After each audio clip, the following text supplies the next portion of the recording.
atas nama terdakwa Fauzia Tiasuma batal demi hukum. Memerintahkan pengembalian berkas perkara ini kepada penuntut umum, membebankan biaya perkara kepada negara.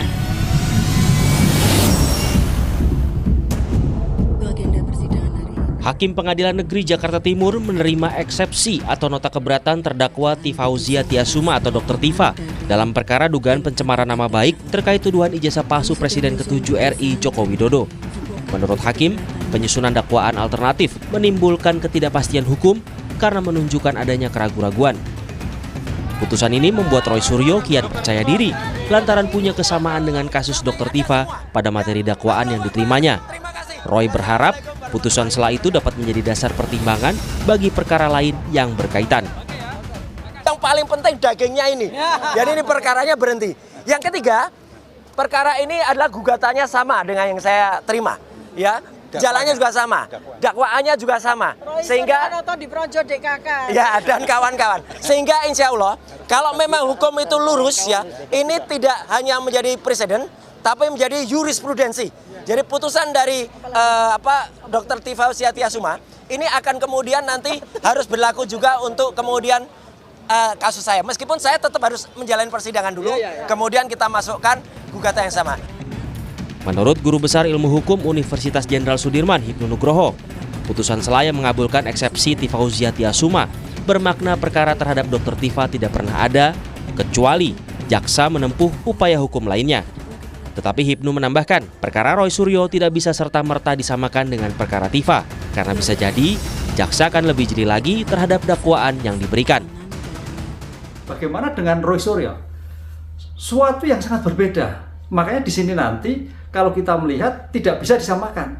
Dengan Pak Roy Suryo, penuntut umum akan belajar dari surat dakwaan yang diajukan pada Dr. Tifa. Nah, jadi nggak bisa samakan. Artinya penuntut umum mungkin akan lebih jeli, lebih teliti, baik konsepnya, baik dakwaannya, baik pasalnya, baik terhadap objek, subjek, terhadap syarat material maupun formil dalam surat dakwaan. Di sisi lain, diterimanya eksepsi Dr. Tifa mendapat respons berbeda dari mantan penasihat hukum Roy Suryo, Ahmad Khosinuddin, yang kini menangani tersangka klaster pertama kasus ijazah Jokowi dalam tim advokasi anti kriminalisasi akademisi dan aktivis atau TAAK. Pasalnya, dampak diberhentikannya proses peradilan gagal membuat Jokowi hadir di persidangan untuk memperlihatkan ijazah yang selama ini diperkarakan. Kritik juga disampaikan terkait pra-peradilan Roy Suryo seolah sebagai bentuk upaya melarikan diri dari perkara yang selama ini dipermasalahkannya. Kalau benar-benar ada penelitian, ayo buktikan penelitiannya. Kalau benar-benar ada hasil kajian, ayo buktikan kajiannya. Jangan menipu rakyat dengan narasi seolah-olah ada penelitian, setelah seluruh rakyat terkesima ikut dalam proses untuk meyakini ijazah itu, seolah juga menantang untuk diadili di perkara persidangan, tetapi gembok pintu rumah. Eksepsi itu kan hakikatnya mengunci agar tidak bisa masuk pokok perkara. Itu kita harus masukkan masalah ini ke pokok perkara. Hukum harus ditegakkan. Jaksa, perbaiki dakwaanmu, masuk lagi persidangan. Dan pra-peradilan jangan menjadi modus untuk menghindari pokok perkara. Kita akan buktikan apakah ini benar-benar negara hukum atau negara di bawah kendali Joko Widodo. Sebelumnya, jaksa mendakwa Tifa melakukan tindak pidana fitnah dan pencemaran nama baik Jokowi selaku Presiden ke-7 RI atas tudingan ijazah palsu. Dalam kasus ini, kolega Tifa Roy Suryo juga diproses hukum. Namun kasusnya belum masuk sidang perkara utama karena Roy Suryo masih melakukan perlawanan hukum lewat pra-peradilan. Tim Liputan Kompas TV. Terima kasih. Wassalamualaikum warahmatullahi wabarakatuh. Saudara, Majelis Hakim Pengadilan Negeri Jakarta Timur mengabulkan nota keberatan atau eksepsi Fauzia Tiasuma terdakwa kasus tudingan ijazah palsu Presiden ke-7 RI Joko Widodo. Lalu apakah putusan ini kemudian akan menghentikan polemik ijazah Jokowi? Lalu bagaimana juga dari Roy Suryo yang hingga kini belum memasuki sidang pokok perkara? Kita bahas bersama kuasa hukum Roy Suryo, Yasena. Bang Yasena, selamat malam. Selamat malam. Dan hadir juga di sini ada kuasa hukum Joko Widodo, Rifai Kusumanegara. Bang Rifai, selamat malam. Malam Mbak Audrey, Bang Yasena, pemirsa.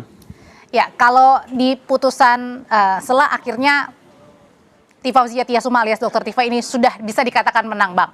Pertanyaannya, apakah PD-nya Mas Roy juga semakin membuat bahwa kepercayaan diri Mas Roy bahwa nanti dalam sidang pokok perkara Mas Roy juga akan menang? Kita nggak mengatakan bahwa kita akan menang, kita kalah. Kita ini berjuang sesuai dengan apa yang harus kita perjuangkan.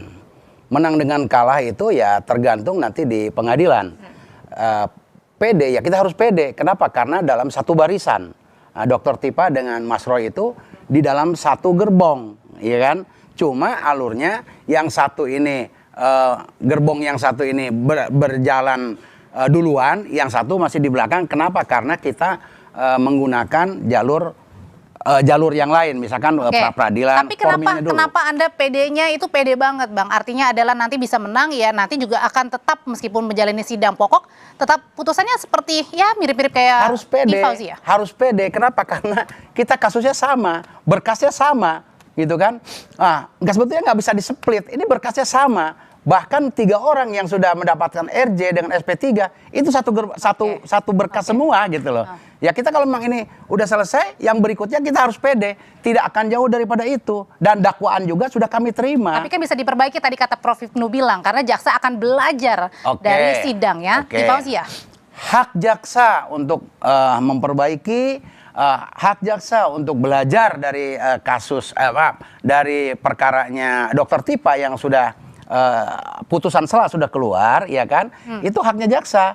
Mangga silakan kalau memang mau belajar dari itu silakan. Yang jelas jaksa juga harus memahami bahwa yang terjadi pada Dr. Tifa dan yang terjadi dengan Roy Suryo nanti ke depan itu dalam satu gerbong akan sama aja seperti itu. Kalau akan sama aja putusannya kira-kira nanti akan sama dari Mas Roy sama dengan Tifa Fauzia. Bang Rifai kalau gitu nggak seru dong tudingan ijazah ini untuk membuktikan keaslian ijazah Pak Jokowi dari kubu pengacara Pak Jokowi, Bang Rifai? Enggak juga, kalau buat kami tetap seru karena apa? Kalau kami tetap kan nggak bisa ada pembuktian nanti. Enggak akan mandek. Enggak masalah. Jadi gini, ini kan kembali lagi sudah ada putusan sela. Dari putusan sela ini kan teman-teman kejaksaan tentunya melakukan evaluasi dengan 2 pilihan. Kalau dia tidak sepakat, dia mengajukan perlawanan ke pengadilan tinggi. Kalau dia sepakat, maka dia perbaiki. Nah, di KUHP pasal 75 dimungkinkan dia melakukan perbaikan dan itu kesempatannya 1 kali. Setelah diperbaiki, dia daftarkan lagi ke pengadilan dan kemudian disidangkan. Jadi kembali lagi itu pilihan-pilihan itu ada di pihak kejaksaan. Makin panjang dong nanti kalau misalnya. Enggak juga, perbaikan sebentar-sebentar ya kalau dia mau melakukan. Tapi kembali lagi kalau dia melakukan perbaikan atau dia memilih banding gitu ya. Nah, yang jadi persoalan adalah bagaimana dengan Pak Roy? Tadi sudah disinggung juga oleh Pak Hipnu. Kalau betul dia memilih untuk memperbaiki, maka juga dia harus memperbaiki dakwaan yang ada di Pak Roy. Menurut pasal 76 kan dimungkinkan 7 hari sebelum dimulai tanggal sidang. Jadi ya hak jaksa. Nanti kami kembalikan bagaimana jaksa bersikap terkait putusan sela ini. Sekalipun kalau kami dari korban lebih mengharapkan lebih cepat lebih baik. Artinya ya sudahlah lakukan perbaikan. Toh juga masalahnya sepele ya.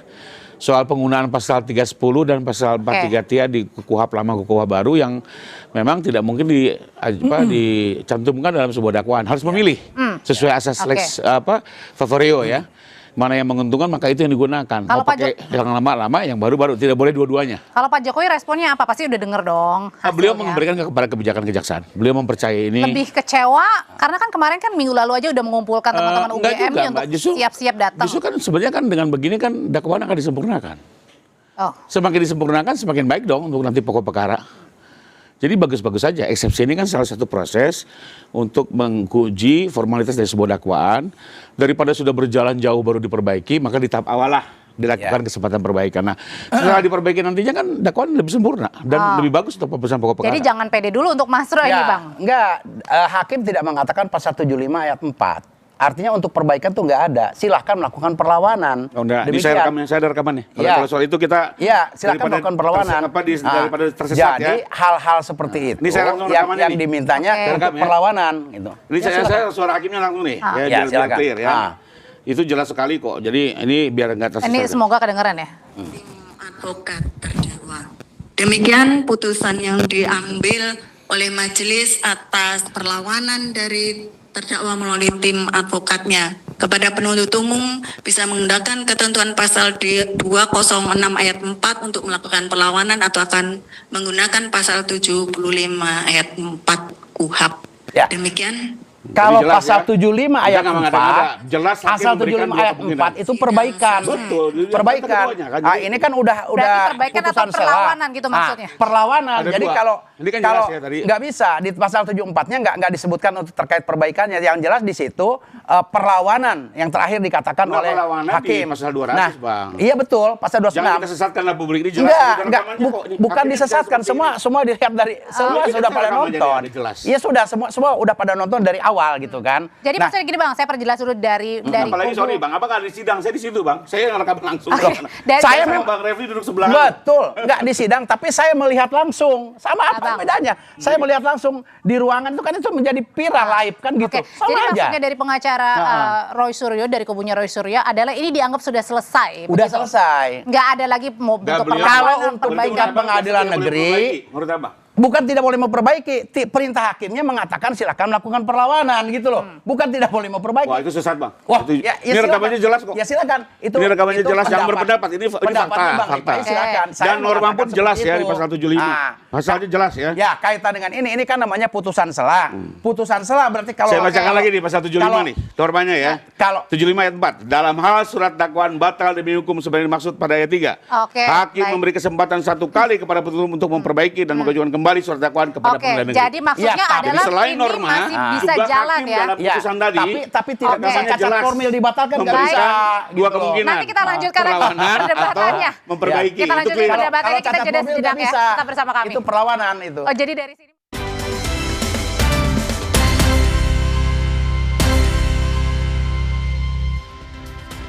Kalau dari kubu Mas Roy ini sudah kekeh bahwa oke, setelah putusan selah kemarin sudah habis ya artinya ya. Tapi dari kubu Bang Rifai masih bisa melakukan perlawanan atau perbaikan. Pertanyaannya kalau misalnya memang benar-benar batal ini demi hukum, gimana caranya Pak Jokowi bisa membuktikan? Atau sebenarnya Pak Jokowi juga menginginkan agar ini terus supaya bisa membuktikan hadir ke sidang membawa ijazah aslinya? Betul, kalau Pak Jokowi kan kembali lagi ya, kami sendiri sudah lelah mengikuti isu ini. Kami sudah digugat 78 kali, kami sudah di LP 2 kali di Barreskrim maupun di Polda DIY. Sementara dari sebuah proses hukum yang ada juga tidak bisa menuntaskan tuduhan ini. Sehingga dengan terpaksa kami melakukan sebuah upaya hukum, yaitu melaporkan di Polda Metro Jaya dengan harapan terbukalah sarana untuk membuktikan itu. Nah sebenarnya kan kemarin juga kita sudah cukup gembira ya, artinya sudah masuk ke dalam tahapan-tahapan yang memungkinkan akan masuk ke pemeriksaan pembuktian ya. Saya sendiri kemarin hadir, kita pikir tadinya eksepsi ditolak dan langsung masuk pembuktian. Karena jarang-jarang loh kemudian hakim ini menolak dakwaan jaksa. Jarang-jarang kejadian seperti ini. Betul, jarang-jarang. Tapi sebenarnya kalau buat saya itu lumrah-lumrah aja, Mbak. Jadi gini, ini kita sekarang sedang mengalami masa transisi ya. Perubahan KUHP secara menyeluruh ini baru pertama kali loh. Biasanya yang berubah KUHP aja. KUHP ini sekaligus dan akhirnya membuat ya semua penegak hukum terkait juga perlu lebih cermat karena ada ketentuan peralihan, belum ada sistem hukum yang betul-betul baru ya. Contoh aja terkait dengan perbaikan dakwaan yang hanya boleh sekali ini kan baru terjadi diatur. Jadi banyak hal yang baru sehingga wajar juga kita yang baru belajar ini mungkin juga ada di satu titik di hal-hal tertentu kita agak keserimpet lah gitu ya. Sehingga dan inilah tugasnya eksepsi atau perlawanan, dilakukan koreksi formalitas sebelum masuk ke pembuktian. Nah, tapi kalau kayak gitu Bang, ketika Abang yakin ketika nanti misalnya pada saat sidang pokok perkara hasilnya juga sama seperti yang dialami oleh terdakwa Dr. Tifa ini masih terdakwa ya? Statusnya ya? Tersangka. Oh tersangka balik lagi. Iya. Oke, kalau gitu Dakwaan belum pertanyaannya kenapa harus pede? Maksudnya gini, kan Mas Surya sejak awal menginginkan pembuktian itu kan, karena yakin ijazah Pak Jokowi ini adalah palsu. Sampai kalau sekarang misalnya, masih menginginkan. Nah, kalau menginginkan kenapa PD-nya itu lebih besar kayaknya sekarang untuk putusan selanya sama nih, artinya hakim akan menolak. Menolak siapa? Nanti kalau di sidang pokok perkaranya Mas Roy. Berarti kan artinya tidak ada pembuktian untuk menghadirkan sama putusan dan Dr. Tifa. Betul. Ya karena memang dalam satu paket satu berita acara itu. Tapi kalau gitu kan harusnya Mas Roy kecewa juga dong. Maksudnya kan artinya tidak ada pembuktian di dalam sidang, Pak Jokowi belum datang akhirnya. Ya. Itu nanti kita mainkan di dalam pokok materi kita yang akan disidangkan. Saat ini kan Mas Roy ini masih dalam posisi kita dalam prapid. ya kan? Ya Dr. Tifa udah selesai, kita masih ada Prapid yang ketiga nih. Nah, ini juga berdasarkan tapi kan belum masuk ke pokok perkaranya karena belum, statusnya masih tersangka. Ya, tapi makanya Prapid ketiga ini terkait masalah rehabilitasi. Karena hakim mengatakan 14 hari setelah putusan ini, putusan Prapid yang pertama, makanya kita tunggu. Kemarin harusnya udah jalan dan mungkin kalau misalkan hitung rebo ya paling tidak Selasa rebo lagi atau Kamis udah putusan, tapi karena tidak hadir turut termohonnya jaksa, ya udah hakim 2 kali dia bilang panggilan kalau sudah dianggap hadir dan dilewati. Itu adalah Prapid. Tapi kalau misalnya kita masuk ke sidang pokok perkara, kalau kita masuk sidang pokok perkara, Mas Roy yakin bahwa nanti hakim juga akan menolak dakwaannya karena kurang lebih sama dengan dakwaan Dr. Tifa. Kalau gitu bukannya seharusnya yang paling kecewa di sini adalah kubu Mas Roy. Artinya tidak jalan dong nanti untuk pembuktian asli atau tidaknya ijazah Pak Jokowi. Kita akan lakukan. Ini kan ada jalan juga. Ada yang melalui CLS Citizen Lawsuit, kita juga sudah mainkan terkait dengan masalah penyelundupan pasal, penyelundupan orang yang mengaku dirinya sebagai korban. Kita juga ada yang ke PT UN. Banyak kita untuk mengarah ke sana. Dan ini juga untuk pembuktian terkait dengan masalah ijazah itu, ya nanti dari kubu kami akan meminta kehadirannya Bapak Insinyur Joko Widodo untuk hadir memperlihatkan ijazahnya. Itu harapan kami. Dan mengenai masalah nanti ada putusan selah yang serupa dengan Dr. Tifa, kita belum tahu karena ini belum terjadi kan. Yang penting kita akan jalani di persidangan ini secepatnya, insya Allah. Kalau Pak Jokowi inginnya seperti apa, Bang? Ya kembali lagi, kalau soal gugatan-gugatan kan tadi saya sampaikan, kami ini sudah menghadapi berbagai gugatan. Sekarang mau mengajukan gugatan-gugatan lagi yang seolah-olah ingin menguji soal ijazah. Kita ketahui bersama selama ini seluruh pengadilan konsisten menyatakan tidak dapat menerima karena menganggap bukan kompetensinya. Kembali lagi, itu satu. Itu kenyataan ya, berbagai putusan yang ada. Itu kan pendapatnya Bang Rifa. Putusan-putusan yang udah ada, Bang. Yang ada di Sleman, yang ada di Solo, yang ada di Jakarta gitu ya. Jadi di Polda Metro Jaya gabungan daripada Polres-Polres yang lain, walaupun di drop sama kejaksaan, yang masuk itu hanya laporannya Bapak Joko Widodo aja gitu loh. Jadi akhirnya itu tetap masuk. Nggak selesai. Yang jadi korban itu Bapak Joko Widodo. Langsung ke sana gitu. Tidak masuk yang tiga. Biar semuanya teruji. Baik. Kembali lagi, buat saya ini hanya kembali lagi, Pak Roy ini nggak serius gitu ya. Nggak serius. Sangat serius, Bang.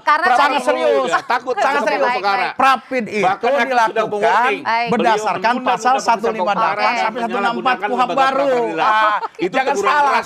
Oke, artinya di sini menurut Anda Mas Roy ini masih menunda-nunda.